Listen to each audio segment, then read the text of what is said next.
मकर संक्रांति के पावन पर्व की ये कथा केवल ग्रहों के परिवर्तन की गाथा नहीं, बल्कि पिता पुत्र के प्रेम, क्षमा और भक्ति का एक अत्यंत भावपूर्ण संगम है। मकर संक्रांति भक्ति और वात्सल्य की पावन कथा। पौराणिक मान्यताओं के अनुसार सूर्यदेव का अपने पुत्र शनिदेव के साथ संबंध अत्यंत कटुतापूर्ण था। सूर्यदेव ने शनि के श्याम वर्ण और उनके स्वभाव के कारण उन्हें खुद से दूर कर दिया था। पिता के इस व्यवहार से रुष्ट होकर शनिदेव ने अपनी माता छाया के साथ एक अलग लोक में निवास करना शुरू कर दिया।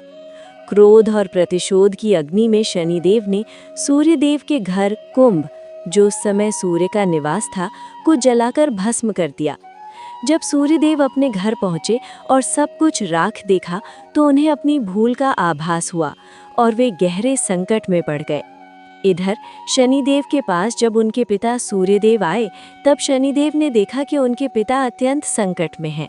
यद्यपि उनके मन में पिता के प्रति रोष था, परंतु पुत्र धर्म का पालन करते हुए उन्होंने सूर्यदेव का स्वागत किया। उस समय शनिदेव के पास सूर्यदेव को अर्पित करने के लिए कुछ विशेष नहीं था, इसलिए उन्होंने घर में रखे हुए काले तिल से ही अपने पिता का पूजन किया। शनिदेव की इस निस्वार्थ सेवा और भक्ति से सूर्यदेव का हृदय द्रवित हो गया। उन्होंने प्रसन्न होकर शनिदेव को वरदान दिया कि जब भी वे उनके घर यानी मकर राशि में प्रवेश करेंगे तो वो समय जगत के लिए कल्याणकारी होगा।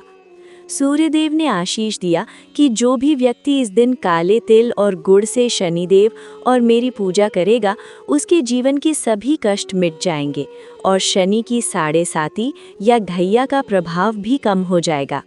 इसी दिन से सूर्य का उत्तरायण होना और मकर राशि में प्रवेश मकर संक्रांति के रूप में मनाया जाने लगा। ये कथा हमें सिखाती है कि जीवन में कितनी भी कड़वाहट क्यों न हो, क्षमा और प्रेम के तिरगुड़ से रिश्तों को फिर से मधुर बनाया जा सकता है। इस कथा का आध्यात्मिक महत्व। अंधकार से प्रकाश की ओर। ये पर्व सूर्य के उत्तर की ओर बढ़ने का प्रतीक है, जो अज्ञान के अंधेरे को मिटाकर ज्ञान का प्रकाश फैलाता है। दान का महत्व। इस दिन तिल और खिचड़ी के दान से अक्षय पुण्य की प्राप्ति होती है। रिश्तों की मिठास। तिल गुड़ घ्या और गोड़ गोड़ बोला, तिल गुड़ लो और मीठा बोलो का संदेश समाज में समरसता लाता है।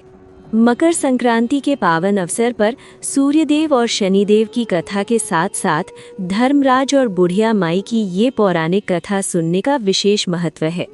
मान्यता है कि इस कथा को सुने बिना संक्रांति का व्रत और दान अधूरा माना जाता है। प्राचीन काल की बात है, एक नगर में एक अत्यंत वृद्ध और धर्मपरायण बुढ़िया रहती थी। वो प्रतिवर्ष मकर संक्रांति का नियम पूर्वक व्रत करती और सामर्थ्यानुसार दान पुण्य करती थी। बुढ़िया का नियम था कि वो संक्रांति के दिन माघ स्नान के पश्चात भगवान सूर्य की उपासना करती और गरीबों को तिल गुड़ का दान देती थी। एक बार यमराज के दूत उस बुढ़िया को लेने आए। जब वो धर्मराज की सभा में पहुंची तो धर्मराज ने उसके जीवन का लेखा जोखा देखा। बुढ़िया ने अपने जीवन में बहुत पुण्य किए थे, लेकिन उसने कभी धर्मराज के नाम का सीधा दान या उद्यापन नहीं किया था। धर्मराज ने उससे कहा, हे माई, तूने पुण्य तो बहुत किए, लेकिन मेरे द्वार की देहली यानी चौखट को पूजना भूल गई। अब तुझे कुछ समय यहाँ रुकना होगा। बुढ़िया माई ने प्रार्थना की, हे धर्मराज, मुझे एक अवसर और दें। मैं धरती पर जाकर आपके नाम का व्रत और मकर संक्रांति का उद्यापन करना चाहती हूँ। धर्मराज ने उसे पुनः पृथ्वी पर भेज दिया। धरती पर लौटकर बुढ़िया ने संक्रांति के दिन तिल, गुड़, खिचड़ी और घी का दान किया और धर्मराज के नाम का विशेष सीधा निकाला। उसने अपनी सहेलियों और गांव वालों को भी इस दिन का महत्व बताया। उसने श्रद्धापूर्वक मंत्र पढ़ा, तिल चटकाए पाप कट जाए, धर्मराज का द्वार खुल जाए। जब बुढ़िया का अंतिम समय आया तो स्वयं धर्मराज उसे लेने आए। उसे स्वर्ग ले जाते समय रास्ते में जो भी बाधाएं आई, वो उसके संक्रांति के दान और धर्मराज की कथा के प्रभाव से कटती चली गईं। अंत में उसे मोक्ष की प्राप्ति हुई। तभी से ये परंपरा चली आ रही है कि मकर संक्रांति के दिन सूर्यदेव की पूजा के साथ धर्मराज की ये कथा अवश्य सुननी चाहिए, ताकि मृत्यु के पश्चात यमलोक के कष्ट न भोगने पड़े। कथा सुनने के बाद अवश्य करें ये काम। तिल का अर्घ्य। जल में थोड़े काले तिल डालकर सूर्यदेव को अर्घ्य दें। दान। कथा सुनने के बाद अपनी क्षमता अनुसार तिल, गुड़, कंबल या खिचड़ी का दान करें। प्रार्थना।